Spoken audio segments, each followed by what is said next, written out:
Partiamo da quello, su come utilizziamo al meglio i fondi comunitari, su come costruiamo sinergia con la città, su come costruiamo sinergia con la scuola e col mondo del lavoro. Io vorrei che parlassimo di questo. Una volta che abbiamo esaminato e costruito un percorso sinergico in questo, su questi temi e sull'utilità dell'Ateneo di Catania nella realtà catanese, un minuto dopo ragioniamo su quello che può fare il governo nazionale per un sistema che si è messo in moto. Non facciamo il ragionamento inverso, perché il ragionamento inverso non ci porta da nessuna parte, perché quello è il meccanismo perverso che ha portato il Mezzogiorno sempre ad essere un Mezzogiorno piagnone, ma che poi non costruiva nessuna possibilità e nessuna prospettiva.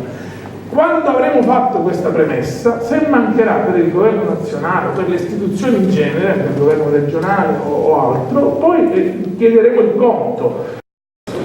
Il problema dei precari non c'è più, nel senso che dal prossimo anno, dopo questo grande piano assunzionale in cui centinaia di migliaia di persone verranno finalmente assunte e usciranno da condizioni di precariato, dal prossimo anno si entrerà a scuola soltanto del concorso. Sembra una cosa scontata, ma non lo è stato in questi anni, e si è creata una guerra fra poveri incredibile che ha condannato tante ragazze e tanti ragazzi in una situazione di precariato.